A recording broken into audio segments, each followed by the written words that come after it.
महाभागवत महापुराण प्रथम भाग पंचम स्कंद अथ त्रयोदशोध्यायो भवाटवी का वर्णन और रहुगण का संशय नाश।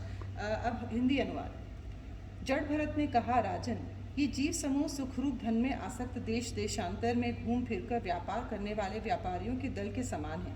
इसे माया ने दुस्तर प्रवृत्ति मार्ग में लगा दिया है, इसलिए इसकी दृष्टि सात्विक राजस तामस भेद से नाना प्रकार के कर्मों पर ही जाती है। उन कर्मों में भटकता भटकता ये संसार रूप जंगल में पहुंच जाता है। वहाँ उसे तनिक भी शांति नहीं मिलती। महाराज, उस जंगल में 6 डाकू हैं। इस वर्णिक समाज का नायक बड़ा दुष्ट है। उसके नेतृत्व में जब ये वहाँ पहुँचता है तब ये लुटेरे बलात् इसका सब माल मत्ता लूट लेते हैं तथा भेड़िए जिस प्रकार भेड़ों के झुंड में घुसकर उन्हें खींच ले जाते हैं, उसी प्रकार इसके साथ रहने वाले गीदड़ ही इसे असावधान देखकर इसके धन को इधर उधर खींचने लगते हैं। वह जंगल बहुत सी लता घास और झाड़ झंकाड़ के कारण बहुत दुर्गम हो रहा है। उसमें तीव्र डांस और मच्छर इसे चैन नहीं लेने देते। वहाँ इसे कभी तो गंधर्व नगर दिखने लगता है और कभी कभी चमचमाता हुआ अति चंचल अगिया बेताल आंखों के सामने आ जाता है। ये वर्णिक समुदाय इस वन में निवास स्थान जल और धनादि में आसक्त होकर इधर उधर भटकता रहता है। कभी भवंडर से उठी हुई धूल के द्वारा जब सारी दिशाएं धूमाच्छादित सी हो जाती हैं और इसकी आंखों में भी धूल भर जाती है तो इसे दिशाओं का ज्ञान भी नहीं रहता। कभी इसे दिखाई न देने वाले झिंगुरों का कर्ण कटु शब्द सुनाई देता है, कभी उल्लुओं की बोली से इसका चित्त व्यथित हो जाता है। कभी इसे भूख सताने लगती है तो ये निंदनीय वृक्षों का ही सहारा टटोलने लगता है और कभी प्यास से व्याकुल होकर मृग तृष्णा की ओर दौड़ पड़ता है। कभी जलहीन नदियों की ओर जाता है, कभी अन्न न मिलने पर आपस में एक दूसरे से भोजन प्राप्ति की इच्छा करता है, कभी दावानल में घुसकर अग्नि से झुलसता है और कभी यक्ष लोग इसके प्राण खींचने लगते हैं तो ये खिन्न होने लगता है। कभी अपने से अधिक बलवान लोग इसका धन छीन लेते हैं तो ये दुखी होकर शोक और मोह से अचेत हो जाता है और कभी गंधर्व नगर में पहुंचकर घड़ी भर के लिए भी सब दुख भूलकर खुशी मनाने लगता है। कभी पर्वतों पर चढ़ना चाहता है तो कांटे और कंकड़ों द्वारा पैर छलनी हो जाने से उदास हो जाता है। कुटुंब बहुत बढ़ जाता है और उदर पूर्ति का साधन नहीं होता तो भूख की ज्वाला से संतप्त होकर अपने ही बंधु बांधवों पर खींचने लगता है। कभी अजगर सर्प का ग्रास बनकर वन में फेंके हुए मूत्रों के समान पड़ा रहता है। उस समय उसे कोई सुध-बुध नहीं रहती। कभी दूसरे विषैले जंतु इसे काटने लगते हैं तो उनके विष के प्रभाव से अंधा होकर किसी अंधे कुएं में गिर पड़ता है और घोर दुखमय अंधकार में बेहोश पड़ जाता है। कभी मधु खोजने लगता है तो मक्खियाँ इसके नाक में दम कर देती हैं और इसका सारा अभिमान नष्ट हो जाता है। यदि किसी प्रकार अनेकों कठिनाइयों का सामना करके वह मिल भी गया तो बलात् दूसरे लोग भी उसे छीन लेते हैं। कभी शीत घाम आंधी और वर्षा से अपनी रक्षा करने में असमर्थ हो जाता है। कभी आपस में थोड़ा बहुत व्यापार करता है तो धन के लोभ से दूसरों को धोखा देकर उनसे वैर ठान लेता है। कभी कभी उस संसार वन में इसका धन नष्ट हो जाता है तो इसके पास शैया आसन रहने के लिए स्थान और सैर सपाटे के लिए सवारी आदि भी नहीं रहते।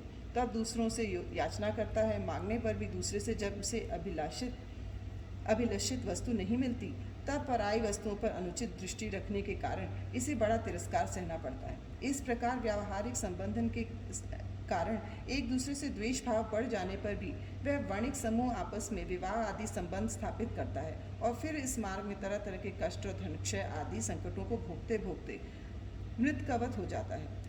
साथियों में से जो मरते जाते हैं उन्हें जहाँ का तहाँ छोड़कर नवीन उत्पन्न हुओं को साथ लिए वह बंजारों का समूह बराबर आगे ही बढ़ता रहता है। वीरवर, उनमें से कोई भी प्राणी न तो आज तक वापस लौटा है और न किसी ने इस संकटपूर्ण मार्ग को पार करके परमानंदमय योग की शरण ली।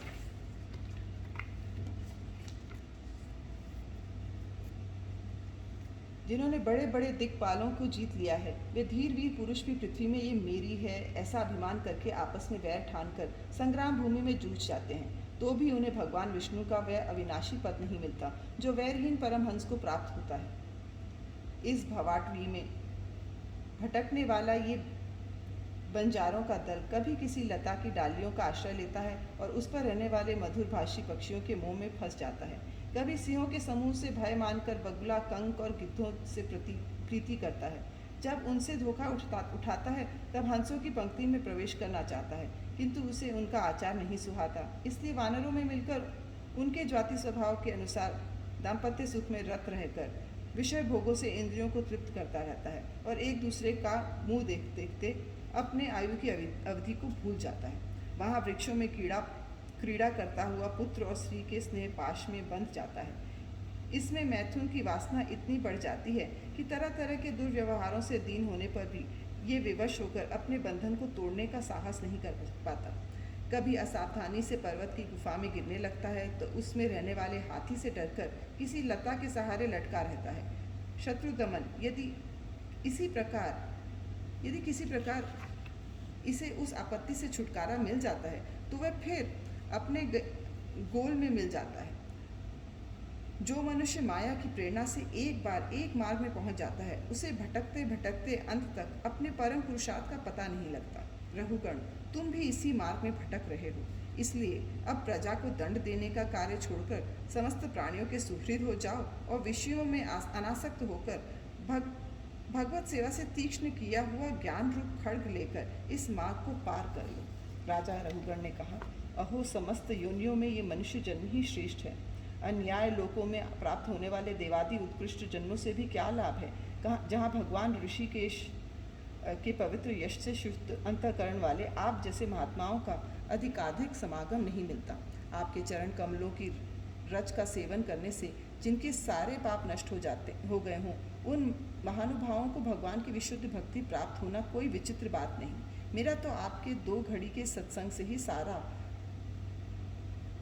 खुद कर्म मूलक अज्ञान नष्ट हो गया है। ब्रह्मज्ञानियों में जो वयोवृद्ध हों उन्हें नमस्कार है, जो शिशु हों उन्हें नमस्कार है, जो युवा हों उन्हें नमस्कार है, जो क्रीड़ारत बालक हों उन्हें भी नमस्कार है, जो ब्रह्मज्ञानी ब्राह्मण अवधूत वेश से पृथ्वी पर विचरते हैं उनसे हम जैसे ऐश्वर्योन्मत्त राजाओं का कल्याण हो। श्री सुखदेव जी कहते हैं, उत्तरानंदन, इस प्रकार उन परम प्रभावशाली ब्रह्मर्षि पुत्र ने अपना अपमान करने वाले सिंधु नरेश रहुगण को भी अत्यंत करुणावश आत्म तत्व का उपदेश दिया। तब राजा रहुगण ने दीन भाव से उनके चरणों की वंदना की। फिर वे परिपूर्ण समुद्र के समान शांतिचित्त और उपरेंद्रिय होकर पृथ्वी पर विचरने लगे।